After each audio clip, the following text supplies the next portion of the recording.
नमस्कार दोस्तों, daily 5 mock questions for prelims 26 सितंबर 2020 में आपका स्वागत है। मेरा नाम है विनीत सागर। देखते हैं आज का पहला क्वेश्चन क्या है। Question number 1, with respect to the permanent court of arbitration consider the following statements which are correct. Video को पॉज कीजिए, तीनों स्टेटमेंट्स को पढ़ लीजिए। आई होप आपने पढ़ लिया होगा। Now the answer is option B 1 and 2 only. Moving on to the explanation. दोस्तों, परमानेंट कोर्ट ऑफ आर्बिट्रेशन का एस्टेब्लिशमेंट 1899 में फर्स्ट इंटरनेशनल पीस कॉन्फ्रेंस जो हुआ था नेदरलैंड्स में, हेग में, राइट। 1899 में ये फॉर्म हुआ।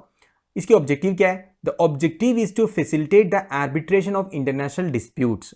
जितने भी इंटरनेशनल डिस्प्यूट्स होते हैं एक दूसरे कंट्री के बीच में, उसको आर्बिट्रेशन प्रोवाइड करना। बेसिकली आर्बिट्रेशन का मतलब होता है मध्यस्थता। मध्यस्थता करना इनका काम है, राइट। अब इसकी स्ट्रक्चर देखिए, मैं जो मेन पॉइंट्स है मैं बता देता हूं। The court is not permanent in nature, rather it is a court selected from among a permanent panel of arbitrators. दोस्तों, ये कोर्ट जो है हमारा सुप्रीम कोर्ट या यूएस का फेडरल कोर्ट, इसके जैसा एक परमानेंट कोर्ट नहीं है। ये कोर्ट के जो मेंबर्स है वो सेलेक्ट करते हैं परमानेंट पैनल ऑफ आर्बिट्रेटर्स से। आर्बिट्रेटर्स जो होते हैं, जो मध्यस्थता करते हैं, वो एक्सपर्ट्स रहते हैं, इंटरनेशनल एक्सपर्ट्स रहते हैं, जिनको इंटरनेशनल डिस्प्यूट्स के बारे में अच्छी तरह जानकारी है, राइट। अब टोटल 225 आर्बिट्रेटर्स है appointed for a 6-year term. अब क्या है? President of the council is the foreign minister of Netherlands. Netherlands के जो फॉरेन मिनिस्टर रहते हैं वो इनका एक काउंसिल है, एडमिनिस्ट्रेटिव काउंसिल। जो परमानेंट कोर्ट ऑफ आर्बिट्रेशन का जो एडमिनिस्ट्रेटिव काउंसिल है, इनका जो प्रेसिडेंट है वो नेदरलैंड्स का फॉरेन मिनिस्टर रहता है, right. It saves us a registry and maintains archives. Archives ही मेंटेन करते हैं, मतलब पुराने रिकॉर्ड्स भी, राइट। बाकी जो स्टेटमेंट सब ठीक से पढ़ लीजिए। जनरल स्टडीज पेपर में एक टॉपिक भी है इंटरनेशनल इंस्टीट्यूशंस का इंपॉर्टेंस, तो आपको ये सब स्टेटमेंट्स जनरल स्टडीज में काम आएगा, right. Question number 2, which of the following state is not a stakeholder in national capital region transport corporation NCRTC, a joint venture company of government of India and states. Pause करके video को आराम से 5 option को देख लीजिए और answer बता दीजिए। आई होप आपने आंसर किया होगा। The answer is option E, all of the above. दोस्तों, NCRTC क्या है? दोस्तों, ये एक जॉइंट वेंचर कंपनी है government of India and states of Delhi, Haryana, Rajasthan and Uttar Pradesh के बीच में, ठीक है। इसकी मैंडेट क्या है? ये किस लिए बनाया गया था? एक operation for implementing the regional rapid transit system project across the national capital reason. Regional rapid transit system RRTS। देखो दोस्तों, ये एक semi high speed rail system है, एक तरह का ट्रेन सिस्टम है, ठीक है। ये इंश्योर करेगा connectivity between major cities of the states, ठीक है, दिल्ली, हरियाणा, राजस्थान एंड उत्तर प्रदेश, राइट। अब देखो, जुलाई 2013 में यूनियन कैबिनेट ने अप्रूव किया था और ये national capital region transport corporation को एस्टेब्लिश किया था अंडर द कंपनीज एक्ट 1956। इसका काम क्या था? Designing, developing, implementing, financing, operating and maintaining RRTS। RRTS का डिजाइनिंग, डेवलपिंग, इंप्लीमेंटिंग, ये सब NCRTC का काम है, ठीक है। अब न्यूज क्या आया था? The first look of regional rapid transit system trains was unveiled here on Friday. मतलब ये न्यूज आया था दोस्तों, ये रीजनल रैपिड ट्रांसिट सिस्टम का ट्रेन्स का जो मॉडल है, प्रोटोटाइप मॉडल है, जो पहला निकलेगा, इसका मॉडल अनवील हो गया, दिखा दिया, डिस्प्ले कर दिया ऑलरेडी, ठीक है। The state of the art RRTS, state of the art मतलब latest advance technology. State of the art RRTS rolling stock will be the first of its kind in country with a descent speed of 180 km/h। देखो इसका speed देखो, 180 km/h इसका speed है। एक train system है, जितने भी है यूपी, दिल्ली, हरियाणा, राजस्थान, ये सब के बीच में जो मेजर सिटीज के अंदर कनेक्टिविटी प्रोवाइड करेगा। ये मेट्रो तो रहेगा ही रहेगा, मेट्रो के साथ साथ ये भी होगा। The entire rolling stock of the 82 kilometre long Delhi Ghaziabad Meerut RRTS corridor, the first such corridor being implemented in India, ठीक है, to bring down travel time between Delhi and Meerut to 1 hour। देखो, दिल्ली से मेरठ जाने के लिए 1/3 of 3 to 4 hours taken by road. सड़क से जाने के लिए 3 से 4 घंटा लगता है, ये 1 घंटा में पहुंचा देगा, राइट। तो ये पहला एक 1-liner क्वेश्चन भी है, दिल्ली गाजियाबाद मीरठ RRTS कॉरिडोर, ये पहला होगा, राइट। ये जो RRT स्कीम में सबसे पहला रूट जो होगा वो दिल्ली गाजियाबाद मेरठ होगा, ठीक है। और ये मैन्युफैक्चर कौन कर रहा है? Bombardier's Savli plant in Gujarat. ये भी इंपॉर्टेंट है, ध्यान रखिए, Bombardier's Savli plant in Gujarat, right. Question number 3, with respect to the positive pay system by the RBI which will come into effect from January 2021, consider the following statements which are correct. Pause करके आराम से तीनों statements को पढ़ लीजिए। I hope आपने पढ़ लिया होगा और आंसर दे दिया होगा। Now the answer is option C 1 and 3 only. दोस्तों, what is positive pay system? हमारा स्टेटमेंट 1 सही है, इसमें क्लियरली लिखा है under the positive pay system the issuer of the cheque will be required to submit electronically the details of the cheque like date, name, beneficiary, payee, amount to the drawee bank. दोस्तों, simple भाषा में यही है, अगर कोई company किसी के लिए एक चेक इश्यू कर रहा है, वो क्या करेगा, वो चेक लेके बैंक जाएगा और बैंक में जाके क्लियर करेगा, कैश में ट्रांसफर कर देगा। अब देखो, ये पॉजिटिव पे सिस्टम ऐसा सिस्टम है जो चेक इश्यू करेगा, कोई भी कंपनी हो अगर वो चेक इश्यू करेगा, उनको बैंक को भेजना है पूरा डिटेल्स हो चेक के बारे में, चाहे कोई भी इलेक्ट्रॉनिक मीडिया के थ्रू, जैसे मोबाइल ऐप हो, ईमेल हो, एसएमएस हो, किसी भी तरह कितने अमाउंट का आपने चेक इश्यू किया है, कौन इसको क्लियर करने आएगा, किसके नाम पे दिया है, डेट, नेम, सारे डिटेल्स चेक क्लियर करने से पहले बैंक के पास पहुंच जाना चाहिए। यह है पॉजिटिव पे सिस्टम, राइट। अब इसकी एक्सप्लेनेशन देखते हैं। दोस्तों, in order to check banking fraud, the Reserve Bank of India has decided to introduce from January 1, 2021 the positive pay system for check under which the reconfirmation of key details may be needed for payments beyond 50,000, 50,000 से ऊपर। अब हमारा statement में क्या था, ये 10,000 लिखा हुआ था, ठीक है, ये 50,000 है, ठीक है। अब 50,000 के ऊपर जितने भी चेक क्लियर करने आएगा उसमें पॉजिटिव पे सिस्टम होगा, right. Availing of this facility would be at the description of the account holder. देखो, ये एक इंपॉर्टेंट पॉइंट है, अकाउंट होल्डर अगर चाहे तो ये पॉजिटिव पे सिस्टम नहीं भी अडॉप्ट कर सकता है। However, banks may consider making it mandatory in case of cheques for amount of ₹5 lakh and above. देखो, ये अकाउंट होल्डर का डिस्क्रिप्शन है, मतलब पॉजिटिव पे सिस्टम चाहिए या नहीं चाहिए, क्रॉस चेकिंग चाहिए या नहीं चाहिए, पर बैंक ये काम कर सकता है 5 लाख से अबव होगा अगर अमाउंट, तो मैंडेटरी कर देगा कि पॉजिटिव पे सिस्टम आपको करना ही है, आपको पूरे डिटेल्स हमें भेजना है चेक क्लियर करने से पहले। Under the positive pay system, issuer of the cheque will be required to submit electronically through SMS, mobile app, internet banking, ATM with certain minimum details of the cheque. ये मैंने बता दिया आपको, कोई भी इलेक्ट्रॉनिक मीडिया के through bank के पास सारे डिटेल्स पहुंच जाना चाहिए। This details will be cross check before the cheque is presented for payment, ठीक है। चेक क्लियर होने से पहले पूरा डिटेल्स क्रॉस चेक होगा, अगर कोई फ्रॉड करने की कोशिश कर रहा है उसको पकड़ सकता है। Is flag by the cheque truncation system, एक चेक ट्रंकेशन सिस्टम है, ठीक है, to the drawee bank and presenting bank redressal measures will be undertaken. मतलब अगर कोई फ्रॉड करने की कोशिश कर रहा है तो बैंक एक चेक ट्रंकेशन सिस्टम के थ्रू उसको पकड़ के पूरा ड्रॉई बैंक एंड प्रेजेंटिंग बैंक को मैसेज भेज देगा, right. And redressal measures will be undertaken, जो भी मेजर्स इसके बाद अडॉप्ट करना है वो सब अंडरटेक करेगा। The national payment corporation of India will develop the facility, ये मैंने बता दिया, इसकी जो फैसिलिटी का डेवलपमेंट कर रहा है एनपीसीआई, अपना national payments corporation of India, right.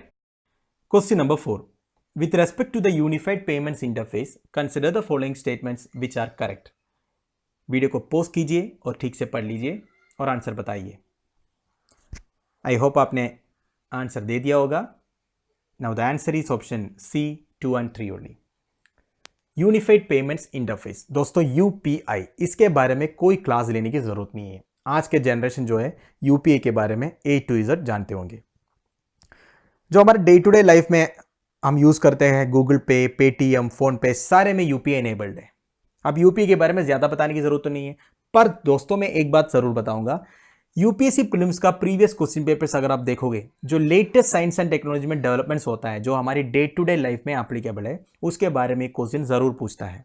जैसे कि फॉर एग्जांपल 2018 में इंटरनेट ऑफ थिंग्स के बारे में क्वेश्चन पूछा था, उस टाइम पे इंटरनेट ऑफ थिंग्स चल रहा था। अब जैसे 2019 में वीआर के बारे में, जो हमारा वर्चुअल रियलिटी है, जो हम हेडसेट्स यूज करते हैं, जो आंखों के ऊपर लगाते हैं, उसके बारे में क्वेश्चन पूछा था। वैसे आसान सा सवाल होता है, अगर आप स्टेटमेंट्स को ठीक से ध्यान से पढ़ने से उस क्वेश्चन का आंसर आप दे पाओगे।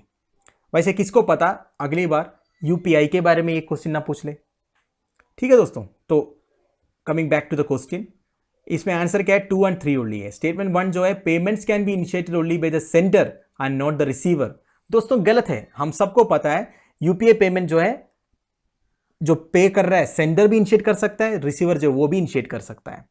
अब एक्सप्लेनेशन देखते हैं दोस्तों। ये जो एक्सप्लेनेशन है, ये मैंने यूनिफाइड पेमेंट्स इंटरफेस का प्रोसीजर गाइडलाइन से 2019 का, उसमें से निकाला है। ये आप ठीक से पढ़ सकते हो, बहुत इंपॉर्टेंट है। इसमें जो मेजर पॉइंट्स है मैं बता देता हूँ। यूपीआई क्या है? Set of standard application programming interface and specification to facilitate online payments. ठीक है, ऑनलाइन पेमेंट्स के लिए एक स्टैंडर्ड एप्लीकेशन प्रोग्रामिंग इंटरफेस है ये, right. It aims to simplify and provide a single interface across all NPC system. National payments corporation of India के जितने भी पेमेंट सिस्टम है वो सबको इंटीग्रेट करने की कोशिश में यूपीआई, राइट। अब देखो यूपीआई का की एस्पेक्ट्स क्या है, ये सब बताने की जरूरत है, सबको पता है। देखो, payments can be initiated by both the sender and the receiver, बिल्कुल सही। यूपीआई से मोबाइल फर्स्ट प्लेटफॉर्म, बिल्कुल सही। Payments are carried out in a secure manner align with the extent of RBI guidelines. तो होना ये आरबीआई गाइडलाइंस के मुताबिक ही काम करना है। Payments can be done through virtual address, account number, IFSC. NPCA में develop other channels to facilitate transactions. देखो, हम जो गूगल पे यूज करते हैं, फोन पे यूज करते हैं, उसमें आईएफएससी के थ्रू भी ट्रांसफर होता है कि नहीं, अकाउंट नंबर के थ्रू भी होता है। अब payment uses one click two factor authentication. Currently the second factor of authorization is UPI PIN. देखो, यूपीआई पिन हम यूज करते हैं, ये और सेकंड फैक्टर ऑफ ऑथराइजेशन है। पहले हम क्लिक करते हैं, इसके बाद पिन डालते हैं। UPI is also capable of accepting biometrics in the future as a factor of authentication. देखो, ये जो पिन के अलावा बायोमेट्रिक्स भी शुरू कर सकता है, ऐसा गाइडलाइंस है already national payment corporation of India का, right. UPI is available through unstructured supplementary services data channel as well. दोस्तों, यूएसएसडी क्या है मैं बता देता हूं। दोस्तों, पुराने फोन्स में, जब स्मार्टफोन्स आने से पहले जो ब्लैक एंड व्हाइट फोन्स थे, उसमें हम कभी डालते थे बैलेंस जानने के लिए *123#। इस तरह की जो मैसेज है उसको यूएसएसडी बोलते हैं। मतलब अगर किसी के पास स्मार्टफोन नहीं है, वो यूएसएसडी के थ्रू भी यूपीआई एक्सेस कर सकता है। अगर ऐसा कोई चाहे तो कर सकता है, ऐसा एनपीसीआई का गाइडलाइंस है, राइट। अब USSD unstructured supplementary services data है, जैसे *123# हो गया। जैसे हम पुराने फोन्स में रेलवे इंक्वायरीज करते थे, है कि नहीं, एक मैसेज ऑटोमेटिकली जाता था एक दबाने से, फिर वो वापस आता था। इन सबको यूएसएसडी बोलते हैं, ठीक है। मतलब एसएमएस के थ्रू भी ये काम करेगा, right. Question number 5, with respect to the medical council of India MCI consider the following statements which are correct. Statements को वीडियो को पॉज करके पढ़ लीजिए और आंसर बता दीजिए। आई होप आपने पढ़ लिया होगा, आंसर दे दिया होगा। The answer is option A 1, 2 and 3। तीनों स्टेटमेंट सही है। दोस्तों, न्यूज़ ए आया था आज, हर्षित सर ने सुबह अपनी डेली करंट अफेयर्स वाले वीडियो में ये भी न्यूज़ कवर किया था। जो मेडिकल काउंसिल ऑफ इंडिया है, इसको रिप्लेस किया है नेशनल मेडिकल कमीशन ने, ठीक है। 25 सितंबर 2020 को कंप्लीट प्रोसीजर फिनिश हो गया, राइट। अब से नेशनल मेडिकल कमीशन रहेगा, right. Moving on to the explanation, national medical commission has replace the medical council of India, BOGMCI, मतलब board of governors medical council of India. As per information release by the health ministry on Friday, doctor Suresh Chandra Sharma, former head of ENT, all India institute of medical sciences, ठीक है। All India institute of medical science का जो former head थे ENT department का, ENT मतलब ear nose and throat, ear nose and throat, इस department का जो हेड थे उनको इनका चेयरमैन बना दिया 3 साल के लिए, ठीक है। The change was aimed at bringing reforms in medical education. जो मेडिकल काउंसिल ऑफ इंडिया है, ये भी यही काम करते थे, जो मेडिकल एजुकेशन है इसके पूरा देखभाल करते थे। अब जो कमीशन है, नेशनल मेडिकल कमीशन, भी इसका थोड़ा एडवांस्ड वर्जन होगा और ज़्यादा इफेक्टिवली काम करेंगे। The government dissolve the MCA in 2018, replace it with A BOG। देखो, MCA जो मेडिकल काउंसिल ऑफ इंडिया है 2018 में डिसॉल्व किया था, इसके बाद अभी तक चल रहा था एक बोर्ड ऑफ गवर्नर्स, ठीक है। एक बोर्ड बनाया था, वही चला रहा था, which was chaired by doctor VK Paul, member Niti Aayog, said the ministry. Indian medical council act 1956 is hereby repeal with effect from September 25। जो पुराने एक्ट है उसको रिपील किया। अब देखो, हमारे स्टेटमेंट में ये भी पूछा था, NITI Aayog had recommended the replacement of medical council of India with national medical commission. तो बिल्कुल सही है, नीति आयोग ने ही रिकमेंड किया था। The BOG appointed under section 3A of the Indian medical council act 1956 in supervision of the MCA constituted under subsection of section 3 of the said act shall stand dissolved।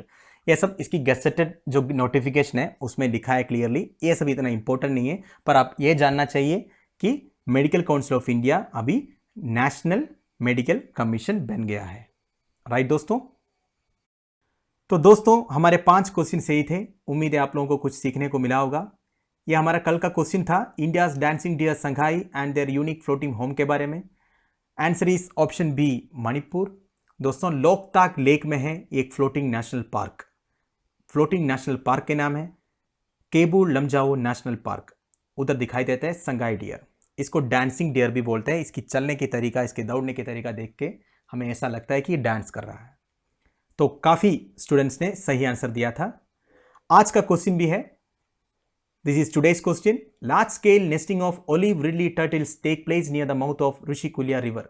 The area is the location of one of the largest mass nesting arribada sites of olive ridley sea turtles in India. To which Indian state you can relate the statement. इसकी answer आप comment box में लिख के बताइए। तो दोस्तों हमारे daily 5 mock questions for prelims इधर खत्म हो रहा है। आप लोगों की वैल्यूबल कमेंट्स प्लीज इस क्विज के बारे में लिखिएगा कमेंट बॉक्स में। और इस पीपीटी की पीडीएफ एज यूजुअल आपको डिस्क्रिप्शन में मिल जाएगा। टेलीग्राम चैनल में शाम तक अपलोड हो जाएंगे। तो दोस्तों thank you for watching. Bye bye.